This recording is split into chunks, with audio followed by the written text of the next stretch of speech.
welcome to LearnBytes, the show that delivers bite-sized pieces of wisdom so you can learn how to increase your efficiency and productivity, embrace your natural creativity, and lead with impact.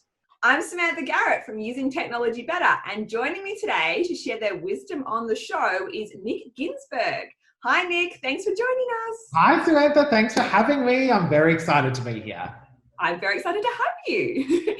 So Nick is an executive assistant, speaker and coach, and he has decided today to talk on the topic of efficiency and productivity, which Nick, I was super excited about because we've known each other for a couple of years, and I must say you are probably the only other person I've ever met that gets so excited about this stuff as I do. So when you were like, I want that topic, I was like, yes. We just totally geek out on efficiency and productivity. I get it. I love it. Me too. And that's why the topic's on the show. So now we're going to jump into the questions in a minute, Nick. But before we do, I thought I'd just get you to share a little bit about yourself and what you're passionate about. Sure. So I have been an executive assistant officially for about 5 years. I work at Monash University, which is where we met. I got Samantha to come in and do some training for the EA network that I run there, which was amazing. But over that 5 years, I mean, as an EA, you kind of hone right in on these areas of efficiency and productivity, and I just love them so much. But I don't love them probably for the reason that people think. So a lot of people love productivity and efficiency because well, from a company point of view, it means more work and you can churn more out. I don't see it as that. So for me, I look at productivity and efficiency really as a self-care tool, essentially. So it's allowing you to have more time to focus on the things that you love. So I've thought like that for a very long time. I honed it in over the time sort of being an EA, but the last probably 18 months, I really sort of branched out and created a separate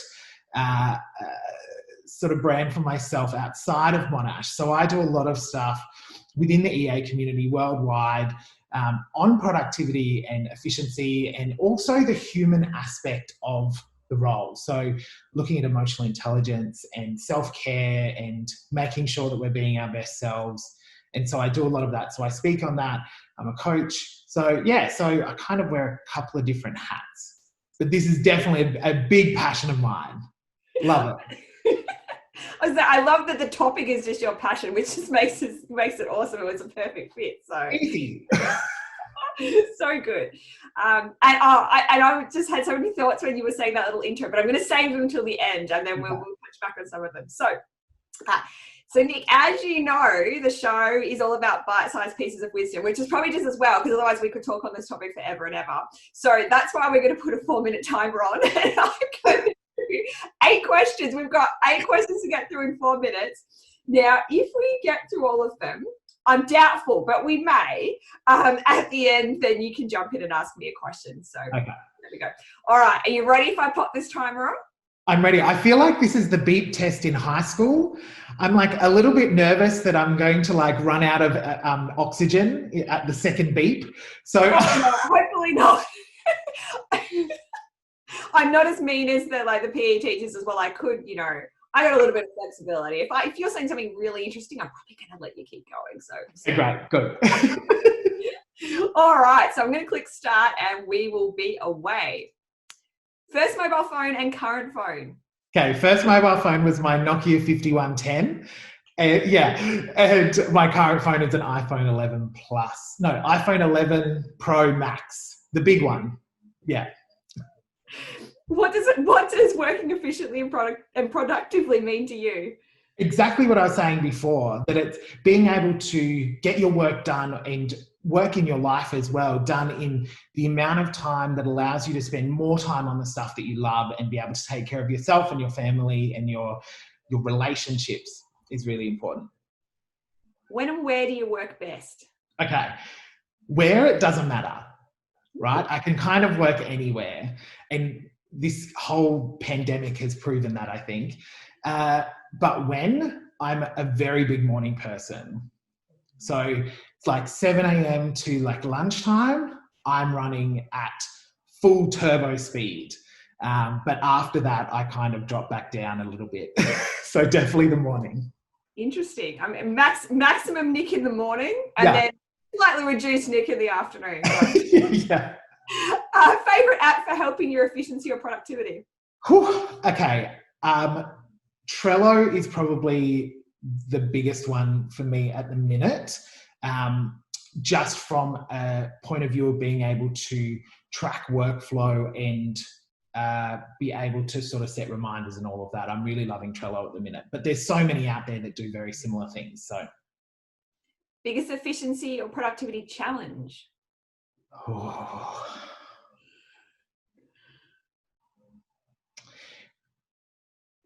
I think the challenge lies in being able to be disciplined enough to be able to map out your time. So I think that's it, which I want to talk about later. So once we get through these. The number one thing you've done that's had the biggest impact on your efficiency or productivity? Can you guess it? Mapping out my time. So, so for me, it really has been. So I take, regardless, it doesn't matter whether it's a Monday to Friday or a Saturday or Sunday, the next day I have a look at the following day and I go, okay, right, what do I need to do? I always schedule kind of an hour of power for me to kind of charge through in the morning, and then I'm good to go. So that's the biggest thing. Cool. I'm being really quiet because I want to get through these. Book, video, or podcasts that you would recommend to others? Okay, so in terms of executive assistants, there's some great EA podcasts out there. The Leader Assistant from Jeremy Burrows. There's also Assistants Together from Henrietta Barker in the UK. But there's so many. There are so many amazing EA podcasts. In terms of productivity, there's nothing that jumps out in mind for me, but my number one kind of book series that I tend to go to is anything Brene Brown. So I am a huge fan. Anything that gets you looking inwards, I'm all about. So love her. If you could save an hour each day and spend that time doing something you're passionate about, what would you choose to do, Nick? Okay, so I'm a bit of a nerd. So and that is absolutely a good thing. So I don't say nerd in a bad way. I wear these glasses with pride. So yeah, so I would probably spend that time, or I do spend that time, usually thinking ahead. So for me, it's about mapping out where I want to go. So I'm quite driven. So I know where my career EA path is going and I know what I want to do there. But this other side, there's so many ideas. So I use that time to kind of focus on those ideas and write them out and sort of plan for them and do branding for that. And I love all of that stuff. And then I walk my dog and spend time with my husband and all of that stuff. Stuff on the side, yeah. Yeah. Lovely. And we're the timer stopped. We're about 10 seconds over, so we're oh my gosh, there's so many things you said. Like, you know how hard that was to me. Just like don't respond. Just ask the next question. I love that. Where am I going to start? Because we've got to keep this bite size. But do you want to add anything? And then I've got a couple of follow-up questions. Okay. The only thing I wanted to elaborate more on was around planning your day. So many people, you get to the end of the day and you go, oh, I just want to get home. If you just take 15 minutes, look at the next day, map it out so that you can find the period of that day where you can schedule yourself an hour of power to knuckle down and get your work done, it changes everything. So whilst it can be a little annoying to do that the afternoon before because you just want to get home, you want to relax, your brain's been going all day, future you will thank you so much. Like, I do it now so much that I don't even realize I'm doing it. So you get into this rhythm that all of a sudden you're like, oh, I've already done it. Yeah, it's a habit. So you just do it without thinking and then it's done. Yeah. So that's what I wanted to elaborate a bit more on because I think that is such, in terms of this topic, it is such a critical part of it. So you can have all the tools in the world, you can have all the shortcuts and AI and all of that. But if you're not planning your day, you're done.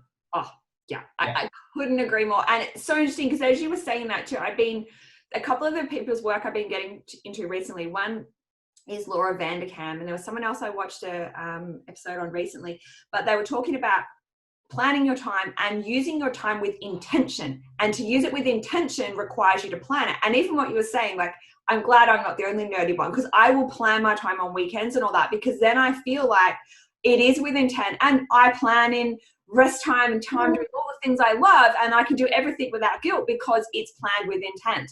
So I think that planning is so, so important. Yeah, 100%. And I really do think that if you are in that sort of using your time with intent is so important. And I think if you really are mapping that out, and it's not about being so sort of militant with your time. You're not putting it out on a spreadsheet. For me, I don't write any of it down. I look at the diary and go, okay, well, I know tomorrow between 8 and 9 is the best time for me to tackle my day. Yeah. In terms of, and that's for me, emails. So Sam, you know that I operate on inbox zero. So that hour in the morning is how I do that. Yes. And it means that when my day gets rolling, and as executive assistants know, there are curveballs coming at you left, right, and centre all the time. If you have planned your day and you are using that hour of power, you're already ahead. So you're ahead of the wave. So when those curveballs come, you're like, yeah, great, flick it back. Whereas if you're behind and you're stressed, they just pile on. It's just one after another, and you can end up in a downward spiral that isn't good for anyone. That's such good advice, Nick. And it really links back to what you were saying about the efficiency and productivity as a form of self-care, which I'm so supportive of, because I was thinking about it. That's why I do it as well. It's not about I want to pump out maximum volumes of work and meet all these like super goals, and like it is. It's just about I want to live the best life possible and take care of all the elements of my life, and that's how I do it. So yeah. And I think productivity, and you and I think have had this discussion face to face at one of the training sessions. I think productivity gets a really bad rap. So I think the word gets a bad rap because I think there are people that think that it's used as a weapon for companies. So companies use it as I need you to be more productive so we can get more out of you. So you did 8 hours of work in 4 hours. Great, we're going to put another 4 hours of work on you. That's not what I see it as. And I don't think that's what a lot of people see it as. Sure, there's always going to be people that will try and use that to their benefit, and that's whatever. That's on them, not on us. But I think it's really important to remember that this is all about you. Yeah. It's got nothing to do with anyone else. I mean, other people benefit from you being productive, but it's for you. Yeah. Yeah. You benefit the most. Exactly. Yeah. Oh, awesome, Nick. Well, we better move on, because otherwise I know we could keep talking and I'm like, oh gosh, I think we've covered some awesome stuff. So thank you. I want to just give you an opportunity before we wrap up to share about where people can find your work that you do and connect with you and all your great ideas. Oh my God. Yes, please. So I'm probably most on Instagram. So I share a post every day. A lot of it is factored around this stuff. I also do weekly videos that get shared on my YouTube and LinkedIn and Instagram, which are fun. I do lots of Instagram Live. So Instagram is probably the main point to get me. So you can find me. I'm very easy to find. It's at Nick Ginsburg. And I would check out my website because it's got all of my links to all of my socials. I'm running some great workshops at the moment. So I've just done one this week on effective communication, which was a blast, a lot of fun. The one in a week and a half is on personal brand. And then the one after that is productivity tech tips. So yeah. So I've got all of those on my website as well. So, and that's easy, nickginsburg.com. Very easy. And we'll put the links below the video too, or in the podcast notes, so it's super easy to find. So awesome. Thank you so much, Nick. I really enjoyed this conversation and you sharing your wisdom with us. Thanks for having me. So very excited to be here. I love it. Cool.